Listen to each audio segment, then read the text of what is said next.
On today's episode, we interviewed Jay B Sauceda, and we talked a lot about what it looks like to run a logistics business, how to exit that business, and ultimately what it looks like to be an implementer, right? How do you implement a business? How do you put in processes such as EOS to help make your business a success, and what that world looks like and why you should do those things? So, Casey, what were some of your takeaways? First off, JB's a credible guy. I mean, you can just tell he's passionate. He's one of the guys that just makes things happen. He's a pilot, so you Yeah. get along well with He him. reminded me a lot of myself. Yeah, there you go. And Charming, good looking. but one of the other things is we talk about a lot is EOS, right? In Pinnacle EOS, but it's having that system in the place.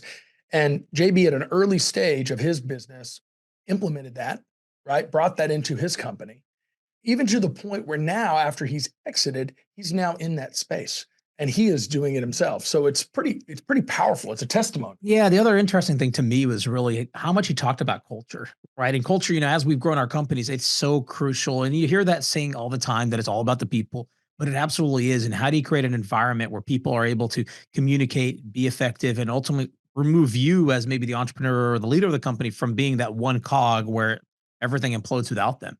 And I thought that was kind of really interesting because whenever he sold his business, that was part of his pitch to the company, right? That's what you're buying. The company that bought him was a young company. And in his mind, hey, you're buying the culture, you're buying the processes, you're buying the systems that we have today to go support your company. And that's why, he felt it commanded that little bit of extra premium. Hey, I'm gonna throw out that word selfish Yeah. because this was the first time I'd ever heard that in such a way that it was delivered. Essentially, it's a core value for him, I right? mean, but in a big way, and the way that it was is not how I see the word selfish. It was pretty powerful the way that he delivered because you want people to come to the table with what they want, right?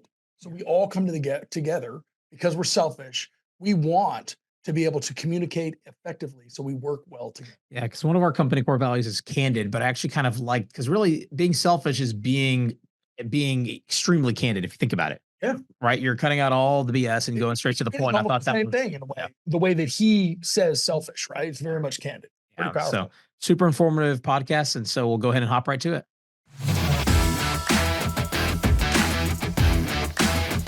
Hey, everybody. Welcome to the M&A Launchpad podcast. And on today's show, we have Jay B Sauceda. After spending 10 years in the advertising industry, JB and his wife, Priscilla, fell into the retail logistics space through their own challenges trying to scale an online brand. After bootstrapping the business to over 550 employees, Sauceda exited in 2021 to Cart.com, a venture-backed logistics and e-commerce service startup. Most recently, he has taken on the role of COO at Saltbox, where he's continuing his efforts in the logistics space. JB, welcome to the show. I'm glad to have you. Yeah, Jay, great to Yeah. have you. Yeah. Thanks for having me. I'm excited to be here. All right. So I guess, let's hop right in, man. So logistics space, you want to share a little bit just how you got exposed to that, right? It's an industry not a lot of people know about, but it's obviously the plumbing that makes everything happen. Yeah. I was specifically in the direct to consumer logistics and shipping space. So we had a retail brand that we had started and we had a really big audience that we were selling products to. And it was, kind of a overnight success in terms of the retail component of it. The audience was pre-existing. So the retail success was immediate back in 2013. And we were looking for shipping providers, what are known as like third-party logistics companies, and weren't really happy with what we were finding. Most of the businesses that were out there were these kind of like three-letter acronym companies in the middle of nowhere, or the tech version, tech-enabled companies that were out there maybe had like slick sales processes, but didn't seem to really have the follow through on the quality of service that I was looking for. And so we ended up just doing it for ourselves, but we didn't necessarily set out to start a 3PL. Initially, it was just a matter of building the shipping services and the shipping, step in the sale process into our company. But over time, what we found was that there was an opportunity to sell those services to other people. And, even that concept wasn't something I sat down and realized like overnight. It was really more the realization that, you know, when you're running a retail brand, you're carrying headcount all year, but you're still a very seasonal business. So you might have a couple product launches 2 or 3 times a year, in which case you need all of that infrastructure available. But the rest of the year, you're shipping and selling, but you're sitting on all of those overhead costs. So at the end of the day, Sauceda Industries, which was the 3PL, was really more of a means and an initiative to cover our overhead than it was to go build some big business with a ton of enterprise value. It was really just serving our own needs and how do we cover our costs. But the need was there, and we jumped into that space right around the same time that The direct to consumer boom started in 2013, 2014. Yeah, so I was going to ask, so the retail business, you started that in when? The retail business started in 2013, and I'd had the social media account since 2011. But the retail business didn't start until late 2013. And we shipped for ourselves for about a year and a half before we, in earnest, really started the 3PL. Our first client signed in, I think, early 2015, and our first like real client of real material value started in late 2015. Was there a series of product lines? Is it different products? Was it what was the Yeah, product? Yeah, so my store sold clothing. It was t-shirts, hats, stickers, bumpers, stickers, like all kinds of like clothing and apparel. But the 3PL, like our ideal client was really anybody in this kind of 100 to 200 packages a day, maybe, I don't know, 100 SKUs total. So not a super complex store. And you needed 3PL services. You wanted something that was high touch. You wanted to be able to walk to the warehouse and check out your inventory. And so, in those instances, we were the perfect fit. So for the most part, the initial growth started mostly because of just word of mouth. People knew me from my advertising experience, and they'd hear that I was running a warehouse now. They'd kind of just be curious about what that looked like. And then they'd say, "Oh, either I have a brand or my cousin just started a thing. Should you talk to them?" And, it was a lot of like exploratory stuff. I think now people understand what 3PLs are and they kind of have a better sense. They'll, at a minimum, they'll say like, "Oh, it's like Amazon for individual brands." And it's Very true. oversimplification, but that is what it is. And but back then that was not as well known. So it was more like guy with warehouse and I know him. Cool, I'll call No, him. I literally just learned about 3PL, like understood it in around 2018, 19. So I can Yep. imagine that Yeah, you and were actually, that cutting edge. I was going to say for the audience, I mean, you want to explain what exactly 3PL is? I mean, for us, it's probably common vernacular now, but most people don't know what it Yeah. is. So, how would you explain Yeah. it? I would say, if there's a chance that anyone has heard of a 3PL, of like kind of my type, the biggest brand out there, I think today is ShipBob. And they've got locations kind of all over the country. But from a core product perspective, a 3PL, third party logistics provider, uh, that term encompasses a lot of things. Trucking companies are technically 3PLs, warehousing companies are 3PLs, parcel delivery companies like UPS and FedEx are conceptually 3PLs. But the type that we were running, you would consider it a third party to use. So like you are the brand, you're selling some kind of product, you have customers buying from you. In a typical sense, like in our case, we started shipping in our garage. We had a little label printer and we would fold the t-shirts and put them in a bag and send them out.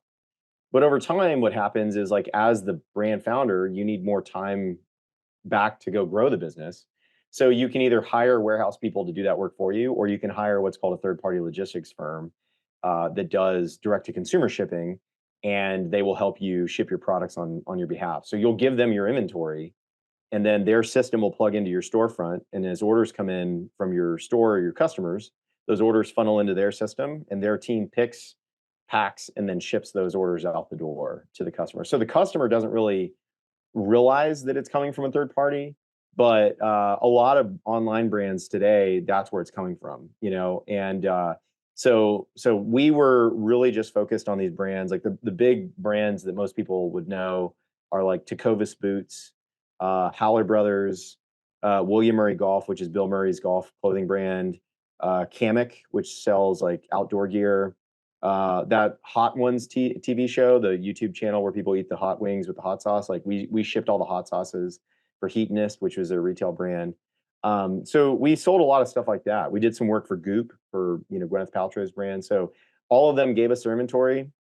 We did the work of hiring people. We did the work of building racks, leasing warehouses, and all of that stuff. And then we just charged an incremental fee that was based off of the transaction that was taking place.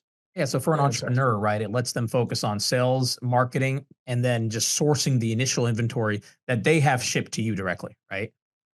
Correct. Correct. Yeah. So And on so paper, it will come off as maybe a little bit more expensive than they could do on their own. Like you can always transactionally do it cheaper, but the challenge is that like you're not always running your engine full time, right? So like it doesn't make sense. It's like buying a car for a vacation home. Sure, it's maybe cheaper technically to own the car, on a daily basis for the couple of days that you're visiting your vacation home, but the rest of the year it's just sitting there unutilized and you're paying for it anyway. So that $300 you pay to rent the car, although it's a little bit more expensive, it's half a car note per month or something. It's cheaper to do that in the long run than it is to own the car outright, right? Like it's like the concept of false, which by the way is not true, concept that AWS was started because Amazon gets something like 70% of their volume during Yeah. the Christmas season. So they have all Hmm. this server space sitting there, not doing anything the rest of the year. So they figured out to start selling it at AWS. But that's not really the true story, but it makes sense, Same right? concept. Conceptually, Yeah. you have something, it's like a car, car versus Uber. How much does anyone drive their car? Maybe 5% of the day, right? Yeah. Yeah. So kind of using those efficiencies. But I guess that's a segue maybe to what I wanted to kind of ask about, which is at what point, like how big did you grow the retail before you realize that no, really the opportunity is in the logistics side, right? And you see that time and time again with companies where they go off to start one thing and it ends up being the real opportunity was in the side thing that they didn't really spearhead and start off with.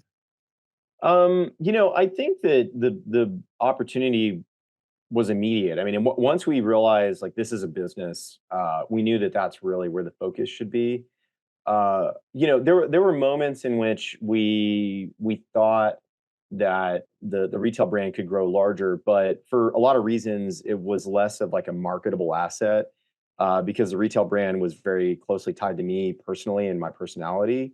So it was harder to see a world in which like unless I just ran that brand every day and it could grow massive on its own, to see a world in which like we could sell it or we could have investment in it, and that kind of thing. So and then on top of that, like, I mean, when the retail brand that I had, it was based largely on Texas and focused on like an audience that's based in Texas. And when I started it, I mean, I Googled like how many people live in Texas, and at the time it was I don't know 28 million or something like that. And I was like, all right, I think that's enough customers. Like I can build a business around this. And so with the 3PL, it was very similar. It was like, all right, how many brands out there? And there were a lot. I felt like every day there was a new one starting, and those that we were working with or I knew were growing really rapidly. And there are whatever 250, 270 million people in the United States alone. I mean, it seemed like a lot of packages and a lot of opportunities. So it was like, Good job. I didn't go through some model. I didn't like do a ton of research. It was just kind of a holy shit. I think we have an opportunity here to grow this. Let's focus on it. Yeah, it's the ready, fire, aim strategy, right? Kill it, Exactly. go for it. That's it. Yep. So talk to me in the sense of like, okay, so start your business, you're doing the retail, you do 3PL. And so when did you start to scale up to where you have 150 employees? When did that process start to kick in your journey? Really the majority of our growth started, I would say, in late 2017. We won the Tecovas Boots account, I think in that would have been late 16 or early 17, and they just exploded. I mean, when we landed that account, they had maybe 12 to 15 pallets worth of of boots. And as their offering grew, so did our footprint and the amount of hands it required to just get those boots out the door. I mean, every shoe style is going to have multiple sizes, multiple widths. So it was a very complex problem to solve just for them. But there was some serious growth that really pushed us past the like 50 to 60 employee level. We in mid 2018 got tapped by Shopify, which is kind of the preeminent shopping platform and storefront product out there. They decided to get into the logistics space, but they decided to do it in an asset light approach. And so rather than build a warehouse themselves, they decided to partner with basically a mom and pop network of 3PLs to put something together. And for a handful of reasons, we were picked as the first one. For cultural reasons, like the way that we operated was more like a tech company than a warehouse. And then there was like logistically, we're in the center of the country for the most part. And then operationally, we were the best in the business. We were like very scrappy and we hired really incredible people and retained them through a lot of our cultural practices. And that's hard to find in an industry that is like kind of a race to the bottom in terms of quality and price. And so when we signed the Shopify deal, that was big because suddenly the platform on which everybody is selling and is this billion-dollar Canadian company is now saying like, hey, we are now a logistics provider, and we were under the hood. We were the engine, but under the hood. And suddenly it was like just an unlimited amount of volume was coming our way. So That's that incredible. really pushed us in a big way. And we were probably 80 employees until right before COVID. And then during COVID, we went from like, you know, 65, 70, a lot of which were kind of part-time as things, during COVID, the volume dropped pretty drastically. And then the second that all the stimulus dollars hit people's pockets, it was like, you know, all bets are off. And we had to hire, I think we hired 60 people in 30 days. Wow. And That's an these were explosion. 60 really great people too. I mean, we really prided ourselves on our ability to hire really great people, our interview process, and hiring for fit, not just bodies, but people who were like, they fit, they gave a shit, which was one of our core values, and they were here for And the our long core haul. value number one is get shit done at the company. So listen Oh up. yeah, yeah, We have yeah. a sign that says just that. Oh yeah. So a couple of questions for you. I want to just kind of being a numbers guy, I want to understand a couple of things, right? So whenever you had the problem, you were doing about a couple of hundred packages a week, right? Is that the problem you were looking to solve initially? Yeah, Have you had the retail space? when we were shipping in our garage, we were maybe doing like 70 packages a day for ourselves. Okay, so 70 to 8. And yeah, and then as we started to scale up and we moved to our warehouse, it was like, 100, 125, and we had a little 3,000 square foot building. And then, we brought on our first client, and that pushed us into the like 350 packages a day. We thought we were a big deal because we could fill up like a pallet or two of inventory of stuff going out the door. Um, and then over time, like it grew. There was a point at which like for one of our biggest clients, we were shipping like 1,000 packages a day just for them. But Wow. by the time we sold the business, we were doing about 120,000 packages a month across all of our clients. So, Incredible. and that would grow during peak season and shrink during the summer. But on average, you could kind of peg it at about 120,000 packages a month. And what was it pre-COVID versus post-COVID? Gosh, Just curious, kind of did it double between kind of beginning of 2021 to the end of 21? yeah, I don't know that it would do. I think it was like 1.5x. So it was more like a 50% growth Very in a significant. matter Very of like impressive. months, right? So like, I mean, But on average, we were growing organically about 20 or 30% a year, and then suddenly in COVID, it was like we grew 50, 60% like year over year. Right there, right? So, um, but by the time we sold the business, which was early 2021. I think we ended 2020 as a roughly like a $12.6 million business in top line, and that includes like postage and packages and all the services and stuff. very Got it. nice. Good. Well, I think it's a good segue, right? So Hmm. you ended up, 2021, sold the business, right, to cart.com. Great Hmm. timing. Yeah, I mean, Hmm. obviously, yeah, great timing, right? COVID, Hmm. ride the wave. Why not? Um, Yeah. Ultimately, how'd that conversation come about, right? You seeking them out? Did they seek you out? Were you thinking of selling, or did they have a conversation and ended up happening? I think that's really, one of the things that's always really interesting to hear, right? How do these things kind of come about? Yeah, we didn't run a process, so we were kicking the tires on that idea. I mean, 2020 was a really challenging year for a lot of reasons. I mean, not the least of which was just the politics of running a business in the middle of all that. I mean, you had both ends of the political spectrum all working for you, right? And everyone's scared or in disbelief that this is even happening, whatever.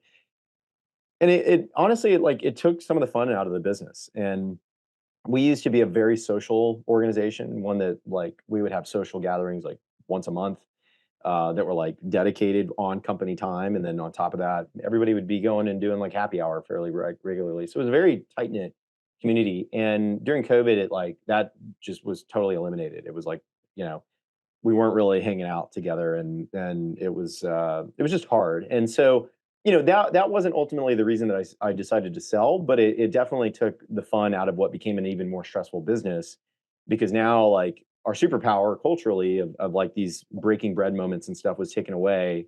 At the same time, people are under a lot of pressure to help grow the company and like at a minimum just keep our head above water operationally.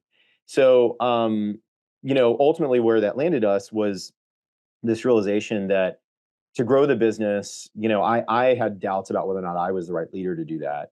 And, I started asking myself, like, I built out a really great leadership team, but I think, we're going to need to do one of a handful of different things. We either need to, like, take on some investment.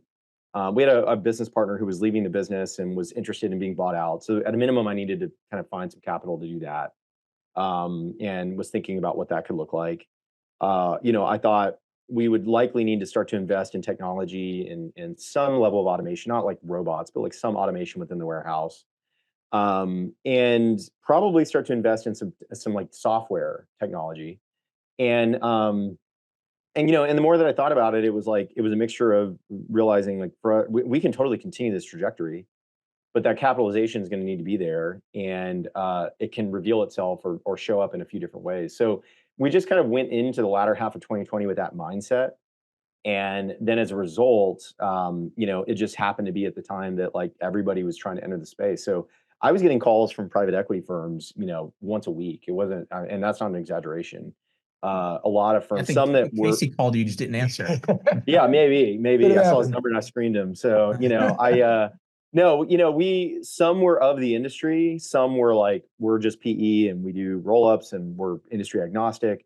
Others, like a really great one in Chicago, reached out and said, we do mission critical services where we keep the founder around at kind of this structure. We run EOS, which you guys happen to be on. And there were like some things that lined up. But ultimately for us, we were not at a profitability level that would have made sense for PE given their deal structure requirements. And so I told my wife, like, if we're going to sell in the next, 12 months, it likely won't be PE because we won't be able to get there that rapidly. It's probably a 2-year build to get to that point. And I'm open to doing that. We should just start thinking that way anyway. But either way, I think, this is when the market is frothy. There's a lot going on. Let's open our minds to some strategic sales because strategic's probably going to be less concerned with profit and more about our customer list, which was like easily one of the best in the country, our culture, which is easily one of the best in the country, and the formality and maturity of the business operationally. We had really good back of house, really great books, really great process, and all of that, which was going to be like super worthwhile for the right partner to look at. So that was where our head was. Um, I had done a panel in the middle of 2020 and happened to be speaking on the same panel as the CEO, who would become eventually the CEO of Cart. At the time, he was still at Home Depot, and we knew each other that way. Didn't touch base again for a long time, and then we get to the beginning of 2020. I had one strategic organization reach out and show some interest, and we went under NDA, shared some numbers, and looked at it, and we were open to it, but the cash at close was not really where we needed it to be from kind of a high level perspective. So we just got to a no quickly and moved on. But Cart called through a couple of chance encounters. I mean, number one, the panel that I was on with that CEO, and then the second one was that he was at an event in Houston actually, that was attended by Josh Baer, who's the founder of Capital Factory, a great accelerator and VC here Oh in yeah, I Austin. remember I met familiar. Josh Yeah, 15 years and ago in Austin. Yeah. yeah, I so remember. Josh was at an event, and so was a gentleman named Paul Hobby, who owns a private equity firm in Houston, is a good friend of mine. And the two of them were talking to Omer Tariq, who is the CEO of Cart at this point, and he was sharing that he was looking for a 3PL that was kind of of a certain size and certain maturity, and both of them kind of in the moment said, you should call JB. And so I got text messages from both of them like 20 minutes later. And then like later that night, I get a text from Omer, and he's like, "Hi, I don't know if you remember me. We met. I want to buy your company. Can we chat?" That was That's all he said. April. Fantastic.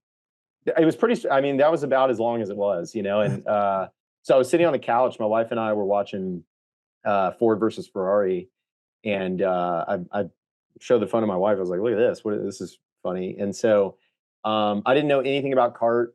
I looked him up online. I hadn't heard anything about him, and was trying to just figure out. I was like, "Is this real?" Like, I mean, they were very early stage at that point. And but we met, and he came and visited with us with the chairman of the board, Jim, who is Jim had founded Arctic Coolers, and both of them came. I liked both of them. They toured our building. They liked the way that we operated. And we spoke for, on and off, like for a few weeks in April. And then in May, we decided like, let's go under NDA, and we shared financials, and they looked at things. And then we got to an LOI in early June, did a ton of work just getting aligned on all the really important stuff in the LOI, signed it June 18th, and we closed July 19th. It was a super rapid due Wow. diligence and close process. So Awesome. So how do they value the company? Right? Was it a multiple of revenue, multiple of, income? And yeah, what were they looking for? it was kind of a mixture of things. I mean, there's like the value that you place in your head, which is an emotional one, won't always like come from a place of like, real value. It's just perception. So I had a number in my head that I felt like, everything considered, with the partner that we had in the business that needed to be bought out, and my wife's share of the business, et cetera, like this was my number. And I threw that out to Omer. And then, he asked me, he's like, how are these businesses valued? Like a cart is like a full featured, like it is now a very big logistics firm, but at the time, logistics was not the main thing. And so he actually asked for the advice and feedback. He had some idea of like how to value it. And I said, well, this is traditionally how, and basically 3PLs are typically valued at a 1 to 3x multiple on EBITDA. At that point, given where the markets were, it was closer to 3 to 5x. But to go to a private equity firm, which kind of sets the rate, private equity firms at that stage were paying 3 to 5, but historically had paid 1 to 3x EBITDA. Typically, the floor was about 800K to $1 million EBITDA before anybody was really ready to talk to you from a institutional investor like PE firm level.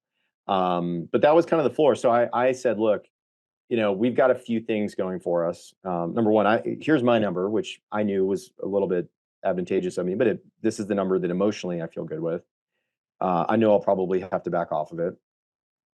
We were effectively a break-even business at that point. We were losing a little money because we had just moved into a new warehouse, and had incurred a lot of costs covering, 2 overheads and stuff. But when we did the adjusted EBITDA and said, all right, if this was running, like if we were done with the move and these other costs, these one-time expenses weren't being made, where would we be? And we pegged it to a number, and we got to a point that we felt really comfortable. It was kind of approaching that $1 million level. And then we said, great, like where do we fall in here? And we kicked it back and forth. He threw a multiple out. I looked at it and said, okay, that some of that makes sense. Here's what I feel like, there's some intangibles like our client list. These clients, not anybody can just get these clients, right? These are a big deal, and I think they'll generate value for you, et cetera. And here's some cultural practices and policies. Your card at this stage was a year and a half old, or barely a year and a half. Actually, not even. I think it was a little under a year. And so we were going to bring a ton of HR expertise and policy and practices to the business that like weren't there. And so there was a lot of stuff that just wasn't as easily quantifiable in the EBITDA. And Omer agreed with that. He was really reasonable. He's like, yeah, I totally agree. And so we landed on a number that incorporated a handful of things. What he saw and I had shared was important for us at cash at close. What he saw and felt was necessary to keep, Priscilla and I around, like what an earnout structure needed to look like. How to give me enough skin in the game, and Priscilla skin in the game, to, from an equity perspective, like stick around. And then lastly, like what debt is on the business that needs to be wiped out to, do this sale. Because we were doing a securities, like a share purchase, versus an asset sale. So in that case, it was really like they were assuming some debt and all that. So all of that totaled was our enterprise value, and that was the peg. That was kind of like, this is the multiple equals this total, and then we can kind of dice pieces of this up to make it work. And and that's how we kind of arrived at the valuation. But it was a lot of back and forth and just openness, But That is early what on I in love. deals, That's what I love about this M&A stuff, right? yeah, The structures can be creative. yep, So someone could say, I had a meeting the other day, and the guy was like, I got a number in my head. And I said, well, keep your number. I'm not trying to take that number away from you. I said, yeah, I want you to actively help me structure a deal where you get your number. And man, you should have seen his demeanor, because the week before he had met with a private equity group that was just shoving it down his face. And he told me, he was like, that's a breath of fresh air. And I was like, it's the fact, right? So in M&A, you can do that. And that's pretty powerful. So thanks for sharing that structure, because that's the way to go.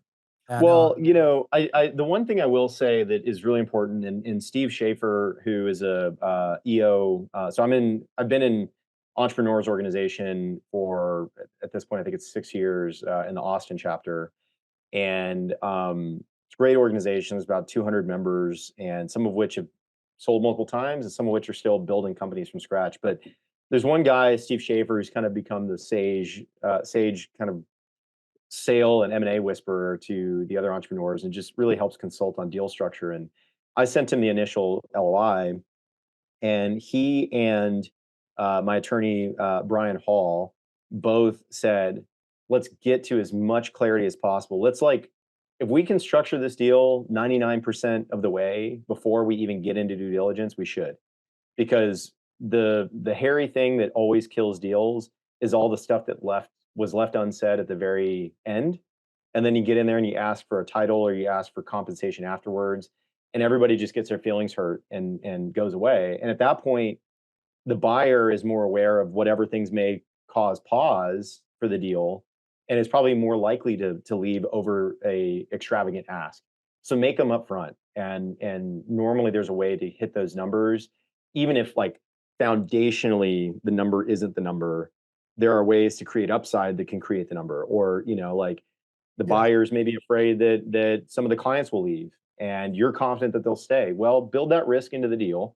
If you're so confident that the enterprise value should be attached to those clients, and you believe strongly that you can keep them, then put your money where your mouth is and develop an earnout that's, like, safe but reasonable, and gets you to your whole number, and the client can feel good, or the buyer can feel good, and whatever. So that's the sort of stuff we did. And I'll give an example. Like, I was not there when CART was founded, but being an EO, one of the contingencies is being a founder or co-founder of a business. And so I asked Omer, I said, I'm bringing effectively half the headcount to cart.com on the day we close. Y'all are 180 people. I'm bringing 150. And this is more semantics for me. I'm not going to go around telling everybody I founded CART, but, like, semantics, I'd like to be defined as a founder, because I brought half the business and a material amount of revenue at this stage. And Omer was like, great. Okay, sounds great. Like, I don't think I would have gotten that if I'd waited all the way to the end, just because, not that there was any, like, bad blood, but it was just, it's one of those things that's like a weird ask. But doing it when everybody's still in love at the beginning of a deal was so much easier. And then it was codified in the LOI. It was all really easy. And, we didn't have a bunch of retrading on the deal at the very end, which is what you hear a lot in M&A. It's easy to make asks up front, right? And that's the thing, to kind of reiterate Casey said. I mean, the most fun part of this is actually structuring, right? And coming from commercial real estate, you can't really structure stuff. You can't really structure the capital stack different ways. You can't really structure the equity. It's all pretty vanilla, right? You're like one of three flavors. You only get vanilla, chocolate, or strawberry. Versus in M&A space, I mean, I could buy your business today for $1 billion with the right structure, right? Where maybe you'll get the billion, and maybe everybody walks out winning in that scenario. And it's where you can get really creative, right? And buy things that maybe didn't make sense initially, but still make it to where everybody walks away happy, right? Negotiating is not about one person losing, one person winning, but how do you capture all the things that each person wants in that, and do it at the beginning whenever everybody's willing. They don't have their mind set. They know what the end goal is, right? And at the very beginnings, and everyone's trying to figure out the pathway there. Versus after you have a contract, they already see the path from start to finish, and no one's going to want to diverge from that path. So I think fantastic point. Yep. So JB, just to kind of keep the move going here on EOS, right? Because it sounds like, in our initial conversations, EOS is a big part of what you do today. So talk to us just in the company. When did you make the decision to add EOS in? And then how important was that a part of your exit? Was that valued in the sense of, like, wow, you guys have a system, a process, accountability, and all those things? Did CART implement that from you guys as well after the fact? Yeah, so we implemented it at about 12 or 15 employees. So we were maybe like a $1.5 million business at the point at which it made sense. EOS's kind of stance, or so for anyone who's listening, it stands for Entrepreneur Operating System. It's not related to EO, but they have a similar name. I learned about it from my EO forum. Some other business owners that I was in forum with were starting to use it, and they were getting some real value out of like the structure with which they ran their business from. And so we were at a similar stage where we were growing really rapidly. I, as a CEO, had shiny object syndrome, chased every opportunity that came about, and then problems would maybe go unfixed or unresolved, or some of them would, and other ones would be persistent. And it was difficult to always like quantify why this person's good and that person's bad. And so EOS's goal is to kind of solve for that. It takes a little bit from all the really great business books that are out there and ties them together into a system. And so I read the book Traction, fell in love with it, and then ended up implementing it in our business. We used an implementer to come in and coach us and do the process. And we were at about 12 or 15 employees. We went off site. We came back with a literal one page. It's called a VTO, a vision and traction organizer, one pager that has your core values, which is who you're hiring, your purpose. For us, it was to deliver an exceptional experience for anyone we work with. Whether you're an employee, it's going to be an exceptional experience. If you're a customer of ours, then you're going to have this will be the shockingly good relationship with a 3PL. And if you're a customer of our customers, you will go like, holy shit, that package showed up really rapidly. It defines our 10-year goal. So it had something to build towards. We said we wanted to be a $50 million 3PL in 10 years. At that point, we were 1.5 or 2 million, something like that.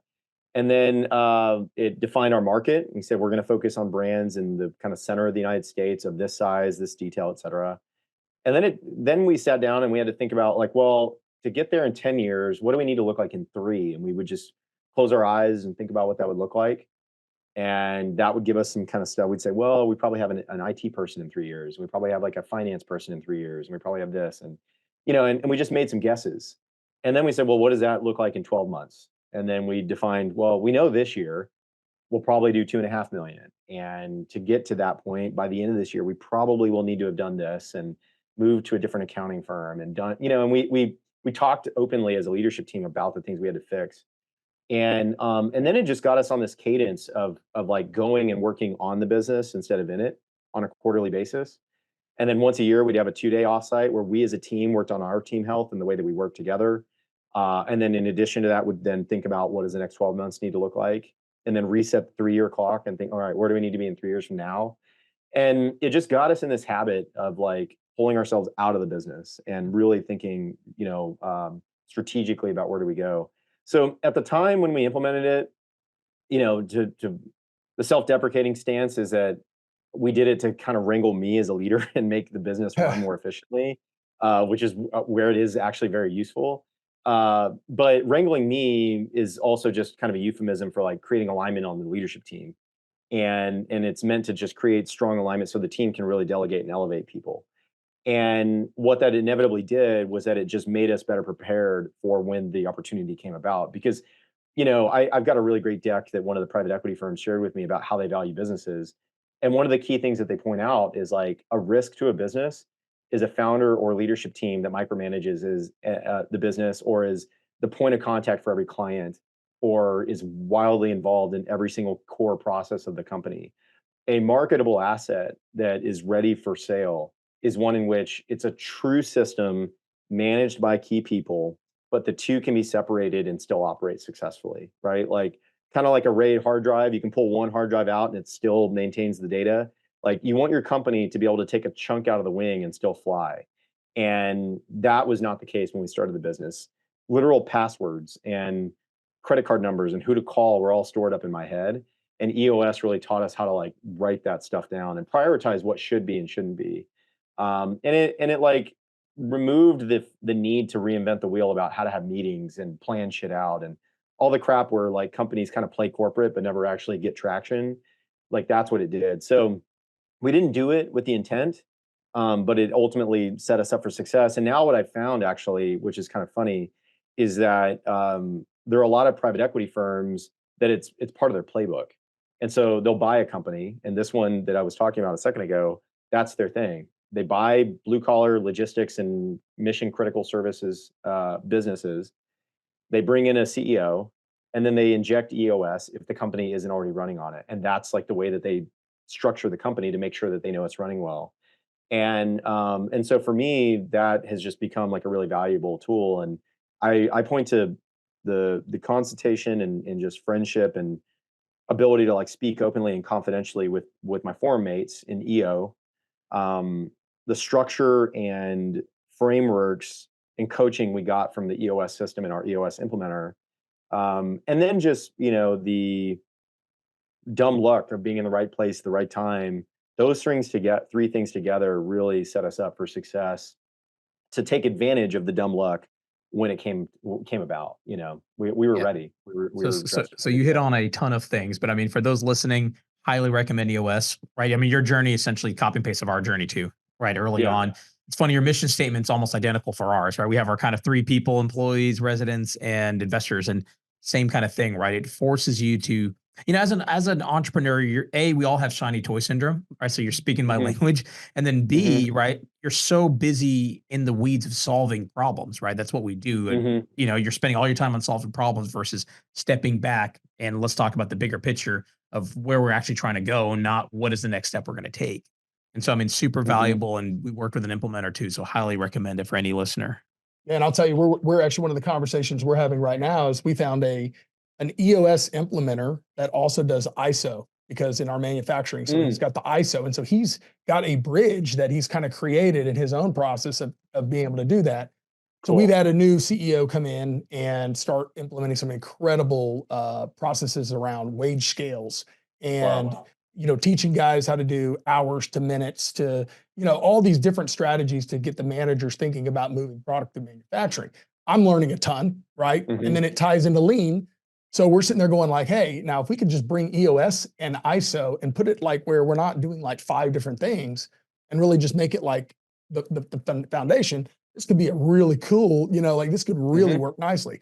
We're Hmm. still in the infancy stages of kind of putting it all together, but man, that EOS is such a big part of a culture and a company and vision, and most of them just don't have it. Yeah, and to add to that, I Mm, mean, it's the buy then build strategy, right? The existing companies there, somebody started it, and the way they get from to where they are is different than how they get from where they are to the next level, right? hmm. And Hmm. really spending the time. And to Casey's point, I mean, like the business that we bought, most of the leadership didn't really know what revenues were, what targets were, any of that, right? You start to give Hmm. that information, they start thinking about it, and they start to really want to perform, right? They start to get competitive with each other. I mean, all the things that you look for to kind of really scale and grow a business. And so, Hey, this love it. quarter that we're working on right now, all we're trying to do is just figure out how to really understand the margins, and that's crazy, but it's Yep. it's it's it's one of those things that this exercise of like, hey, are we really making as much money as we're thinking, right? Or could we make more?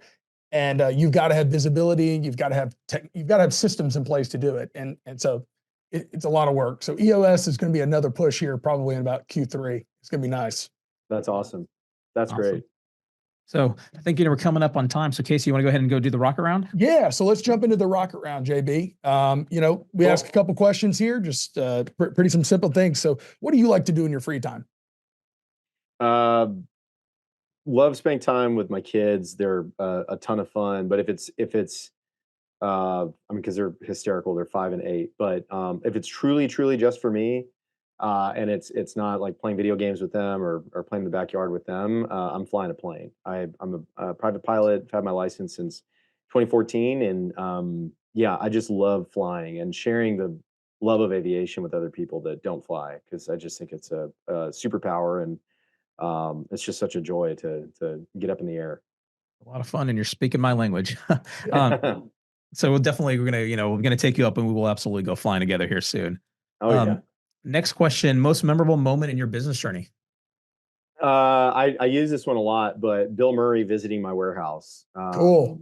He is about as random and all over the place as one might perceive, and quirky and tough, but very self-aware and not self-aware at the same time. But one of our favorite brands and one of our favorite just like brand teams that we worked with. But he came by in February, right before COVID really took off, and came by our warehouse and spent a whole day disrupting everything. It was hilarious. So seeing him drive heavy machinery is scary and amazing at the same time.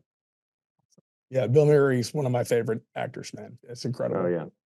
And then last question. So what is your favorite tool or resource that you use? And that, it can be about business, personal, but really it's driven around for business. What do you like to use?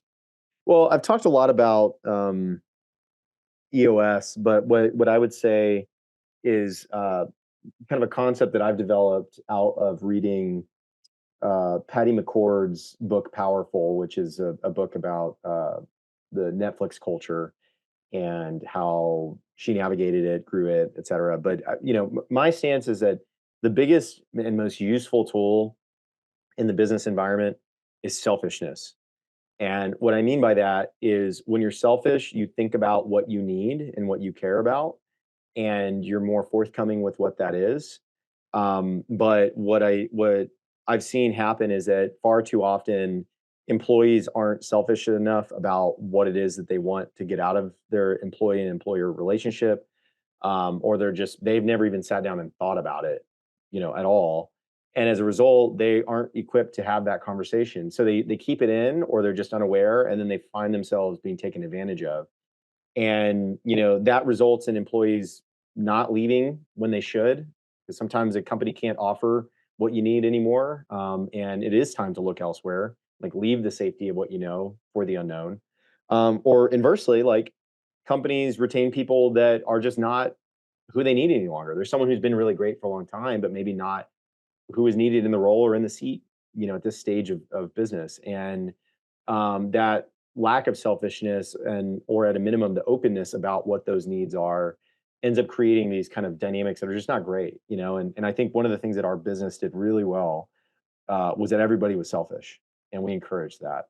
And people could come to us, and there were plenty of great people that we loved, that left, that needed something else, a different comp, different flexibility, different hours.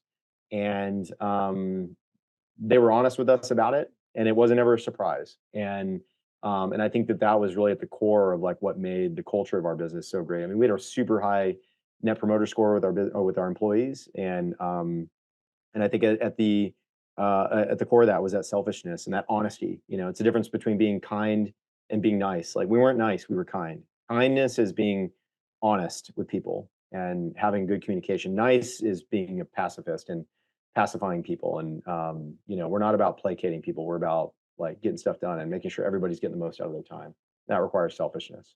Never heard that Love it. interpretation of it, but I love I it. really like that. So, Yeah. yeah, I know it's funny. One of the things, not to go on a tangent, but EOS, right? One of the first exercises we did was plot everybody on productivity and culture fit, right? And Mm, so, one of the things they talk about is the people in the far left corner, which aren't productive and aren't culture fit. Those are people that obviously you need to get rid of. And then people that were bad culture fits but productive, I think he called them Nazis, right? So also yeah. people, and then the rest you're trying to coach up into the other quadrant. And I mean, I Yeah. just remember walking out of that day, and we knew the people that you needed to let go, right? And we Yeah. just walked out that day. We're like, we just need to make this change and move on, and makes you much stronger for it. Everybody's happier afterwards. You always, I mean, Yeah. I have so many employees. I mean, I was at this weekend, we were at the goodbye party for an employee who left frustrated. And he was frustrated with the company when he left. But, we had this conversation the other night, and he's like, I'm so thankful that I was like, that I quit, not because the company was bad. It was just like I wasn't being honest about what I needed. And so I took it out on the business because there was this misalignment. But he's like, I look back on the relationship with that employer, y'all's company, as the bar for what it's like to work at a company. He's like, and I wish that I had that healthy dynamic, and so it was like we knew he wasn't the right fit. He knew, and it like forced that decision for him to leave, and that was great. That's actually the right outcome. Yeah. And you part ways Um, amicably. So yep. awesome. Well, JB, thank you for being on the show. I mean, wealth of information. Really quick, AC, you have something you want to add? Yeah, I just want to say, I mean, I know JB, you've got a new EOS. You're going to be an implementer, right? That's your business today, Yeah, right? after a while, like I'm not just pitching it because I'm doing this now, but I for a while after I left cart.com, I actually had multiple people call and ask like, would you consider doing this, or could you help? So I did it for a while on a light basis. I kind of help people with their core values, or I help them with aspects of EOS. But within the last 2 months, I decided to go ahead and just do it as a full-time gig. And so I'm now, becoming a certified implementer, and looking to build that business. So whether I can be the right resource or not, one of the core values and kind of purposes and mindsets of EOS is to really just help people and be selfless in the pursuit of that. So if you're interested in it and you're on the track for sale, or you just want to run a better business, feel free to reach out. You can find me on Twitter or LinkedIn, Jay B Sauceda, Sauceda, and I'll point you in the right Put that in the direction show if I'm notes. the right person to help. So Yeah, fantastic. Man, Awesome. fantastic. No, and I highly recommend that. I'll second vouch it. I mean, go out there, find an implementer, whether it's JB or somebody else. And so, JB, I mean, thank you very much. I mean, I think you already kind of hit the last one, just how can people get a hold of you? So, if anyone's looking to get a hold of JB, we'll have that in the show notes. All to wrap. Cool. JB, thanks so much for being here. Nice to meet you, my man. Thank you. Nice on the business. Thank you for listening to the M&A Launchpad podcast. If you've enjoyed today's podcast and would like to support us, please leave us a rating and a review after you listen. I'm Casey Minshew, and I look forward to talking with you next week.